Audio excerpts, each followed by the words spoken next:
Hello guys, இந்த வீடியோவில் இன்றைக்கி டுடே சேலஞ்சுக்கான ப்ராப்ளம் தான் பார்க்க போகிறோம். அதுக்கு முன்னாடி நேற்று ஒரு சம் கேட்டிருந்தேன். ஆக்சுவலாக ஆன்சர் என்னென்னு தான் கேட்டிருந்தேன். ஆனால் மோஸ்ட் ஆஃப் த பீப்புள் உங்களோட சொல்யூஷனே அப்படியே ஷேர் பண்ணியிருந்தீங்க. எனக்கு ரொம்பவே ஹாப்பியாக இருந்தது. ஃபர்ஸ்ட் ஆஃப் ஆல் ரொம்ப தேங்க்ஸ். செகண்ட் திங் பார்த்தீங்க அப்படின்னா, அதில் கொஞ்சம் பேர் தான் குரூப்பில் ஷேர் பண்ணியிருந்தீங்க. ரிமைனிங் பீப்புள் எல்லாமே எனக்கு பர்சனலாக அனுப்பிச்சிருந்தீங்க. நான் ஏற்கனவே சொன்னேன், உங்களோட ஆன்சர்ஸாக இருக்கட்டும், சொல்யூஷன்ஸாக இருக்கட்டும், எதுனாலும் குரூப்பில் ஷேர் பண்ணுங்கள் அப்படின்னு. நான் ஏன் இதை பர்டிகுலராக அழுத்தி சொல்கிறேன் அப்படின்னா, ஃபர்ஸ்ட் திங் இப்போது நீங்கள் போடக்கூடிய சொல்யூஷன் அதர் பீப்புளுக்கு கண்டிப்பாக ஹெல்ப்ஃபுல்லாக இருக்கும். ஏன் அப்படின்னா, ஃபர்ஸ்ட்டு இப்போ ஒருத்தவங்க ஒரு நான் கொடுத்த சம்ம போடுறாங்க, ஆன்சர் அவங்களுக்கு வரல, தெரியல, புரியல அப்படிங்கிற பட்சத்துக்கு நீங்கள் குரூப்பில் போட்ட சொல்யூஷனை வெரிஃபை பண்ணிக்கலாம் ஒன்று. ஓகேங்களா? செகண்ட் திங் பார்த்தீங்க அப்படின்னா, பர்டிகுலராக சர்க்யூட் தியரியெல்லாம் ஒரு ப்ராப்ளம்ஸ் அப்படின்னா இதுதான் ப்ரொசீஜர்னு சொல்ல முடியாது. டிஃப்ரெண்ட் டைப்பில் நம்ம என்ன பண்ணலாம் அப்படின்னா, ஒவ்வொரு ப்ராப்ளமையும் அப்ரோச் பண்ணலாம். நான் கிளாஸ் எடுக்கும் போதே சொல்லியிருக்கிறேன்.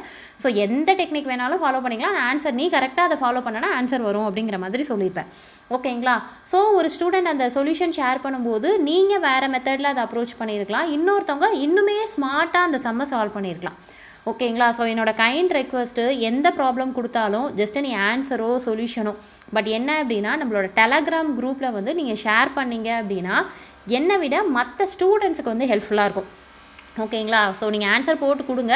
நான் என்ன அப்படின்னா மேக்ஸிமம் 1 day or 2 daysக்குள்ளே நான் ஆன்சர் வெரிஃபை பண்ணி நான் அதிலே கொடுத்துருவேன், இது கரெக்டான ஆன்சர் அப்படின்னு. ஸோ அதர் ஸ்டூடெண்ட்ஸ் அதை அப்படியே வெரிஃபை பண்ணிக்கோங்க.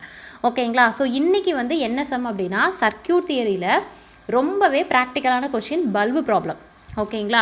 ஸோ நான் இந்த கொஷின்லாம் பேஸ்ட் பண்ணி காப்பி பண்ணி பேஸ்ட் பண்ணிட்டு அதுக்கெலாம் டைம் இல்லைம்மா. ஸோ அதனால் ஜஸ்ட்டு நான் என்ன பண்ணியிருக்கேன் அப்படின்னா, கொஸ்டினை இங்கே மென்ஷன் பண்ணியிருக்கேன். ஓகேங்களா? லாஸ்ட் வீடியோவில் நான் என்ன பண்ணணும், அதே மாதிரி இந்த கொஷினுக்கான ஆன்சர் நீங்கள் தான் கொடுக்க போகிறீங்க. அதுக்கு முன்னாடி ஒரு சின்ன ரீகேப் மட்டும் பார்த்துட்டு உங்களுக்கு நான் முடிச்சிடுறேன். ஓகேவா? ஸோ இது என்ன கொஷின்னா, மேம் என்ன மேம் எழுதியிருக்கீங்க, ஒன்றுமே புரியல அப்படின்பீங்க. ஸோ ஒன்றும் இல்லைப்பா, கொஸ்டின் என்னென்னா, 2 பல்பு சீரீஸில் கனெக்ட் பண்ணியிருக்காங்க. அந்த பல்போட வேல்யூஸ் இங்கே கொடுத்துருக்குறேன். ஒரு first bulb 200 watts 200 volt, second bulb 100 watts 200 bulb 200 volt bulb. ஓகேவா? இந்த 2 பல்பையும் சீரீஸில் கனெக்ட் பண்ணுறாங்க. அதுக்கு அக்ராஸில் உனக்கு என்ன அப்படின்னா 400 வோல்ட்டு கனெக்ட் பண்ணியிருக்காங்க, பவர் சப்ளை, பேட்ரி. ஓகேவா? ஸோ இதில் என்ன கொஷின் கேட்குறாங்க அப்படின்னா, எந்த பல்பு பிரைட்டாக எரியும், இதுதான் கொஷின். ஓகேங்களா? ஸோ ஆப்ஷன் இங்கே நான் மென்ஷனே பண்ண தேவையில்லை. என்ன கொடுத்துருப்பாங்கன்னா, ஃபஸ்ட்டு பல்பு செகண்டை விட எரியுதா, இல்லை செகண்ட் பல்பு ஃபஸ்ட்டை விட எரியுதா, இல்லை ரெண்டுமே எரியுதா, இல்லை ரெண்டுமே எரியலையா, இதுதாம்மா 4 ஆப்ஷன். ஓகேவா? ஸோ நான் கொஷின் கொடுத்துட்டேன். அப்போ உனக்கு இங்கே கொஷினில் என்ன சொல்லியிருக்காங்கன்னா, 2 பல்பு சீரீஸ். ஸோ இதுதான் பல்பு. ஸோ இதை நீங்கள் ஒத்துக்கிட்டு தான் ஆகணும், இது பல்பு. ஓகேங்களா? ஸோ இதுக்கு அக்ராஸில் என்ன கனெக்ட் பண்ணியிருக்காங்க அப்படின்னு சொல்லியிருக்கேன்னா 400 வோல்ட்டு. ஒரு நிமிஷம். 400 வோல்ட்டு பேட்ரி கனெக்ட் பண்ணியிருக்காங்க. தென் ஃபஸ்ட்டு பல்பு 200 வாட்ஸு 200 வோல்ட்டு. அதே மாதிரி second bulb 100 watts 200 volt.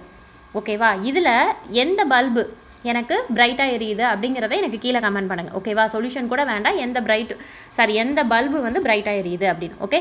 So இது என்ன கான்செப்ட் ஆக்சுவலாக, இது நம்ம எதுக்கு அண்டரில் படிப்போம் அப்படின்னா, ஒன்றும் இல்லை, ஒரே ஒரு கான்செப்ட் தான். என்னம்மா அது, இந்த சீரீஸில் உனக்கு எப்படி இருக்கும், சீரீஸில் கரண்ட் உனக்கு சேமாக இருக்கும், வோல்டேஜ் ஆனது டிவைட் ஆகும். பேரலலில் பார்த்தீங்க அப்படின்னா வோல்டேஜ் டிஃபர் ஆகும். அதுவே பேரலல் சர்க்யூட்டில் உனக்கு எப்படி இருக்கும் அப்படின்னா, கரண்ட் டிவைட் ஆகும், வோல்டேஜ் சேமாக இருக்கும். இந்த கான்செப்ட்டு. ஸோ அதுக்கு அவங்க எலமெண்ட்டாக என்ன பண்ணியிருப்பாங்கன்னா, பல்பு, ஹீட்ரு, சம்திங், லேம்ப்பு, சம்திங் ஏதோ ஒன்று ரீப்ளேஸ் பண்ணி ப்ராக்டிக்கலாக கொஷின் கேட்பாங்க. ஓகேவா? ஸோ இந்த கொஷின் எதுக்கு அண்டரில் வருதுங்கிறத உனக்கு நான் தெளிவாக சொல்லிட்டேன். ஓகேவா? சரி, இந்த கொஷினில் நம்ம என்னப்பா பண்ணுவோம் ஆக்சுவலாக, இந்த கொஸ்டின் ரொம்ப ஈஸி. ப்ரிப்பேர் பண்ணிகிட்டு இருக்கிறவங்களுக்கு, மேம் இதெல்லாம் ஒரு கொஷினா மேம் அப்படிங்கிற மாதிரி இருக்கும். இப்போ ஸ்டார்டிங்கில் ப்ரிப்பேர் பண்ணுறவங்களுக்கு, மேம் இது நான் பார்த்தேன், நோட்ஸ்லாம் எழுதி வச்சுருக்கேன், பட் எனக்கு சரியாக ஞாபகம் இல்லை அப்படிங்கிறவங்களுக்கு இப்போ நான் சொல்கிறது ஹெல்ப்ஃபுல்லாக இருக்கும். ஓகேவா? ஸோ ஃபஸ்ட்டு பார்த்தீங்க அப்படின்னா என்ன பண்ணுவோம், இந்த மாதிரி சம்மு, அதே மாதிரி இப்போ நான் கேட்ட மாதிரி என்ன பண்ணுவாங்கன்னா, பல்பு வச்சு சம்மில் 3 வெரைட்டி ஆஃப் சம்ஸ் கேட்பாங்க. எப்படின்னா, இந்த மாதிரி எந்த பல்பு பிரைட்டாக எரியுது அது மாதிரி ஒரு கொஷின் வரும். இல்லைனா எனக்கு டோட்டல் பவர் என்னன்னு கேட்பாங்க. ஆமாம், டோட்டல் பவர் கேட்பாங்க. இல்லைனா ரெசிஸ்டன்ஸ் வேல்யூ, இந்த மாதிரி அன்னோன் வேல்யூவை கண்டுபிடிக்க சொல்லி கேட்பாங்க. ஸோ புரிஞ்சுக்கிட்டேன் அப்படின்னா ரொம்ப ஈஸி. ஓகேவா?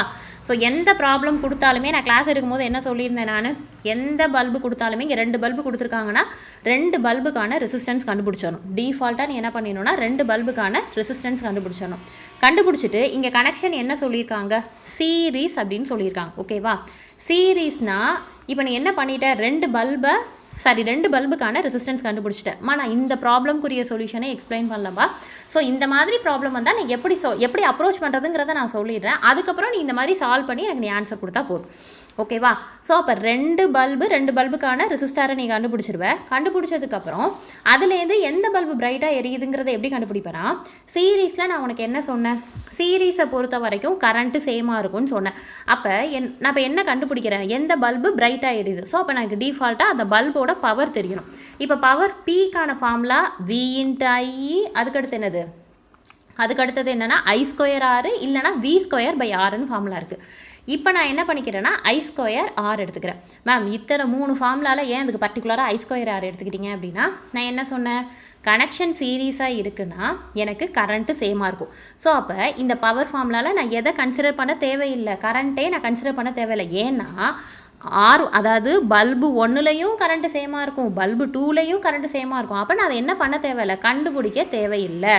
அது எனக்கு அவசியம் கிடையாது. ஓகேவா? அப்போ நான் எங்கே மட்டும் கான்சன்ட்ரேட் பண்ணால் போதும்னா இந்த ஆரில் மட்டும் கான்சன்ட்ரேட் பண்ணால் போதும். ஓகே? அப்போ P1 அப்படின்னா உனக்கு என்ன வரும், ஐ திங்க் இந்த ப்ராப்ளம் நம்ம சேனலில் முன்னாடியே நான் டிஸ்கஸ் பண்ணியிருக்கிறேன். ஓகே? பட் இருந்தாலும் சரி, டுடே சேலஞ்சில் இந்த சம்ம கொடுத்து பார்க்கலாம் பசங்க ஆன்சர் பண்ணுறாங்களா அப்படின்ட்டு தான். ஓகே?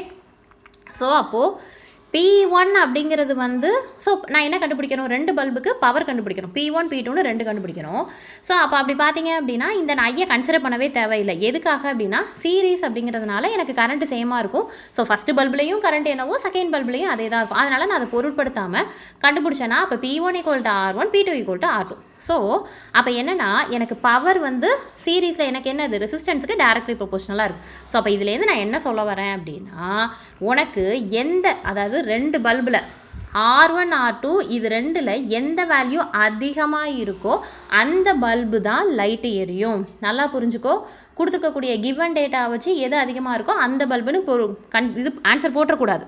ஓகேவா? நான் என்ன சொல்கிறேன்னு புரியுதா? சரி மேம், அதையே நீங்கள் பர்டிகுலராக ஓகே கரண்ட் சேமாக இருக்குது, ஸோ அதனால் கரண்ட்டை கன்சிடர் பண்ண தேவையில்லை. ஸோ P = R அப்படிங்கிற ஃபார்முலா பேஸ் பண்ணி நீங்கள் கொடுக்குறீங்க. ஓகே, அது ஏன் ஆரோட வேல்யூ அதிகமாக இருக்குது அப்படின்னா எனக்கு Pக்கு டைரக்ட்லி ப்ரொபோஷனலாக R இருக்குது. ஸோ அப்போ R அதிகமாக இருக்குன்னா பவர் அதிகமாக இருக்கும், பவர் அதிகமாக இருக்குன்னா எனக்கு லைட்டு பிரைட்டாக இருக்கும். அவ்வளோதான். அப்போ நீ கண்டுபிடிக்கக்கூடிய 2 பல்பில் எது உனக்கு அதிகமான வேல்யூ வருதோ அப்போ அந்த பல்பு அதிகமாக எரியுது. ஓகே, சரி மேம், நீங்கள் இதை சொல்லிட்டீங்க. சப்போஸ் எனக்கு பேரலல்னு கொடுத்துருக்காங்க அப்படின்னா வீடியோவை பாஸ் பண்ணிட்டு ஒரு நிமிஷம் யோசிச்சு பாருங்கள். பேரலாக இருந்தால் உனக்கு அங்கே என்ன நடக்கும், இதே 2 பல்பு பேரலாக இருக்குது அப்படின்னா என்ன ப்ரொசீஜரு, அதுக்கும் நீ என்ன தான் கண்டுபிடிக்கணும், ரெசிஸ்டார் வேல்யூ என்னன்னு கண்டுபிடிச்சிருவேன். ஓகேவா? அதில் எந்த ப்ராப்ளமாக இருந்தாலும் ரெசிஸ்டார் வேல்யூ கண்டுபிடிக்கணும்ப்பா. ஸோ அதுவும் பெரிய விஷயம் இல்லை. ரெசிஸ்டாருக்கு நீ என்ன அப்படின்னா ஆல்ரெடி அங்கே வோல்டேஜும் உங்களுக்கு பவரும் கொடுத்துருப்பாங்க. ஸோ அப்போ R நம்ம எப்படி P = V²/Rன்னு போடுறோமோ அப்போ R = V²/P இந்த ஃபார்முலா யூஸ் பண்ணி R வேல்யூவும் கண்டுபிடிச்சிடலாம். ஓகேவா? ஸோ ஃபஸ்ட்டு எடுத்தோடனே R வேல்யூவை கண்டுபிடிச்சிடணும். இப்போ எனக்கு கனெக்ஷன் பேரலில் கொடுத்துருக்காங்க. இப்போ 2 பல்பு பேரலில் கனெக்ட் ஆகிருக்குன்னு கொடுத்துருக்காங்க அப்படின்னா இப்போ நீ என்ன பண்ணுவ, பேரலல் சர்க்யூட்டில் என்னப்பா நடக்கும், பேரலில் உனக்கு என்னது, வோல்டேஜ் சேமாக இருக்கும். கரெக்டாக? ஸோ அப்போ பேரலில் வோல்டேஜ் சேமாக இருக்கும்னா நீ எந்த ஃபார்முலாவை எடுத்துக்கணும், P = V²/R இந்த ஃபார்முலாவை எடுத்துக்கணும். இப்போ 2 பல்பு இருக்குன்னா P1 P2, ஏன்னா எனக்கு வோல்டேஜ் சேம், அதனால் அதை அந்த இடத்துல போய் V1² V2²ன்னு போட தேவையில்லை, V²/R2. இப்போ எனக்கு வோல்டேஜ் சேமாக இருக்கிறதுனால நான் என்ன பண்ண தேவையில்லை, வோல்டேஜை கன்சிடர் பண்ண தேவையில்லை. அப்போது இந்த இடத்துல மேம் அப்போ அங்கே சொன்ன மாதிரி தான் இங்கேயுமானா நல்லா யோசிச்சுக்கோ. சீரீஸில் ரெசிஸ்டார் வேல்யூ அதிகமாக இருக்குங்கும் போது உனக்கு பவர் அதிகமாக இருக்கும். ஸோ அப்போ எந்த பல்பு அதிகமாக இருக்கோ அந்த பல்போட இது பிரைட்டாக இருக்கும். ஓகேவா? இங்கே அப்படியே உல்ட்டா. ரீசன் என்னென்னா உனக்கு எப்படி இருக்குது, இன்வர்ஸ்லி ப்ரொபோஷனலில் இருக்குது. ஸோ அப்போது பேரலில் நீ ரெசிஸ்டார் கண்டுபிடிக்கிற அப்படின்னா எந்த ரெசிஸ்டார் வேல்யூ கம்மியாக இருக்கோ அந்த பல்பு நல்லா எரியும். ஓகேவா? ஸோ ரீசன்ஸ் அதனால தான் மொட்டை மனப்பாடம் பண்ணாதீங்க. ஈவன் நீங்கள் இதை பார்த்துருக்கலாம், ஆன்சர் கூட போட்டிருக்கலாம், உனக்கு அந்த இடத்துல புரியாமல் கூட இருந்திருக்கலாம். ஸோ அதனால தான் என்ன ரீசனுக்கு நம்ம எதை எடுக்கிறோம் அப்படிங்கிறத உனக்கு நான் சொல்கிறேன். ஓகேங்களா? அதே மாதிரி நம்ம கிளாஸ் அட்டன் பண்ண ஸ்டூடெண்ட்ஸும் இதை ஒரு கிளான்ஸ் வெரிஃபை பண்ணிக்கோங்கப்பா. ஸோ இந்த மாதிரி தான் உங்களுக்கு நான் சொல்லியிருக்கேனாங்கிறதையும் கொஞ்சம் வெரிஃபை பண்ணிக்கோங்க. ஓகேவா? எனக்கு ஒன்றும் இல்லை, இப்போ கேட்டிருக்கக்கூடிய கொஷினுக்கு ஆக்சுவலாக அந்த கொஷினே நான் உங்களுக்கு ஃபுல்லாக எக்ஸ்பிளைன் பண்ணிவிட்டேன், ஆன்சர் மட்டும் தான் சொல்லலை. ஏன்னா R1 R2 இந்த வேல்யூ இதுலேருந்து இதை நான் சொல்கிறேன்னா அதை மட்டும் தான் சொல்லலை, அதை தவிர்த்து கண்டென்ட் எல்லாமே உங்களுக்கு நான் சொல்லிட்டேன். ஓகேவா? அப்போ புரியுதுங்களா? சீரீஸில் அப்போ சீரீஸ் கனெக்ஷனாக இருந்ததுன்னா எந்த ரெசிஸ்டார் அதிகமாக இருக்கோ அந்த பல்பு அதிகமாக இருக்குது, அந்த பல்பு பிரைட்டாக எரியுதுன்னு அர்த்தம். அதே மாதிரி பேரலில் எந்த ரெசிஸ்டார் வேல்யூ கம்மியாக இருக்கோ அப்போ அந்த பல்பு பிரைட்டாக எரியுதுன்னு அர்த்தம். இவ்வளவு தான் கான்செப்ட். ஓகேங்களாம்மா? இந்த விஷயத்தில் நீ ஸ்ட்ராங் ஆகிட்டனா அதுக்கப்புறம் அதில் என்ன கொஷின் கேட்டாலும் உன்னால் கண்டிப்பாக ஆன்சர் பண்ண முடியும். ஓகேவா? ஸோ நீங்கள் எனக்கு இதுக்கு என்ன ஆன்சர் அப்படிங்கிறத எனக்கு இங்கே இருக்க பாருங்கள் இந்த கொஷின். ஓகேவா? ஸோ ஃபஸ்ட்டு பல்பா செகண்ட் பல்பா 2 பல்பில் எது பிரைட்டாக இருக்குது, ஈவன் R1 R2 கண்டுபிடிக்கிறீங்கனாலும் எது வேணாலும் நீங்கள் ஷேர் பண்ணுங்கள். ஈவன் தப்பாக வந்தாலும் ஷேர் பண்ணுங்கள். தப்பாக வந்ததை மற்ற ஸ்டூடெண்ட் ஐடென்டிஃபை பண்ணிங்கன்னா எனக்கு என்னன்னு போகாமல் அதையும் நீங்கள் கொஞ்சம் சொல்லுங்கள். ஓகேங்களா? தேங்க்யூ.